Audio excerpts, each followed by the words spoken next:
Hello everyone, ಎಲ್ಲರೂ ಹೇಗಿದ್ದೀರಾ? I hope ಎಲ್ಲರೂ ಚೆನ್ನಾಗಿದ್ದೀರಾ. ಇವಾಗ ನೀವು ಇನ್ಸ್ಟಾಗ್ರಾಮ್ನಲ್ಲಿ ಮತ್ತು ಯೂಟ್ಯೂಬ್ನಲ್ಲಿ ನೋಡ್ತಿರ್ಬೋದು. ಇವಾಗ ಸಖತ್ ವೈರಲ್ ಆಗ್ತಿರೋ ರೀಲ್ಸ್ ಯಾವುದಪ್ಪ ಅಂತ ಕೇಳಿದರೆ ಪೆಂಗ್ವಿನ್. ಈ ಪೆಂಗ್ವಿನ್ದು ರೀಲ್ಸ್ ಯಾಕೆ ಇಷ್ಟು ವೈರಲ್ ಆಗ್ತಿದೆ, ಏನು ಅದ್ರ ಕತೆ ಏನು, ಅದ್ರ ಸ್ಟೋರಿ ಏನು ಅಂತ ನೋಡೋಣ ಬನ್ನಿ. ಈ ದೃಶ್ಯ ನೋಡಿ, ಎಲ್ಲ ಪೆಂಗ್ವಿನ್ಗಳು ಆಹಾರಕ್ಕಾಗಿ ಸಮುದ್ರ ಕಡೆಗೆ ಹೋಗ್ತಾ ಇರುತ್ತೆ. ಬಟ್ ಅದರಲ್ಲಿರೋ ಒಂದು ಪೆಂಗ್ವಿನ್ ಮಾತ್ರ ಅದರ ದಿಕ್ಕನ್ನು ಬದಲಿಸಿ ಅದರ ಗುಂಪನ್ನು ಬಿಟ್ಟು ಅದರ ವಿರುದ್ಧ ದಿಕ್ಕಿನಲ್ಲಿ ಮುಖ ಮಾಡಿ ನಿಂತ್ಕೊಳ್ಳುತ್ತೆ. ಈ ಕ್ಲಿಪ್ ಈಗ ಸೋಷಿಯಲ್ ಮೀಡಿಯಾದಲ್ಲಿ ಸಿಕ್ಕಾಪಟ್ಟೆ ವೈರಲ್ ಆಗ್ತಿದೆ.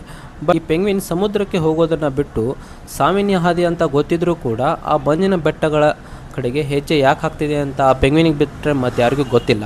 ವಿಜ್ಞಾನಿಗಳು ಈ ಪೆಂಗ್ವಿನ್ನ ಹಿಡಿದು ಸಮುದ್ರದ ಕಡೆ ಹಾದಿಗೆ ಬಿಟ್ಟರೂ ಕೂಡ ಇದು ಮತ್ತೆ ಆ ಮಂಜಿನ ಪರ್ವತಗಳ ಕಡೆಗೆ ನಡ್ಕೊಂಡು ಹೋಗ್ತಾ ಇರುತ್ತೆ. ತನ್ನದೇ ಲೋಕದ ತನ್ನದೇ ನಿಗೂಢ ಹಾದಿಯಲ್ಲಿ ಇದು ಹೋಗುತ್ತದೆ. But why? ಇಂದಿನ ಕಾಲದ ಯುವ ಜನರು ಇದನ್ನು ನೋಡಿ ನೆಹಿಲಿಸ್ಟ್ ಪೆಂಗ್ವಿನ್, ರೆಬೆಲ್ ಪೆಂಗ್ವಿನ್ ಅಂತೆಲ್ಲ ಕರಿತಾ ಇದ್ದಾರೆ. ಸೊ ಸಮಾಜದ ರೂಢಿಗಳನ್ನು ಅಥವಾ ಎಲ್ಲ ಆಗು ಹೋಗುಗಳ ಹಾದಿಗಳನ್ನು ಬಿಟ್ಟು ತನ್ನದೇ ಒಂದು ನಿಗೂಢ ಹಾದಿಯಲ್ಲಿ ಹೋಗ್ತಿರೋ ಈ ಪೆಂಗ್ವಿನ್ ಬಗ್ಗೆ ನಿಮ್ಗೇನು ಅನಿಸುತ್ತೆ ಅಂತ ಕಮೆಂಟ್ ಮಾಡಿ.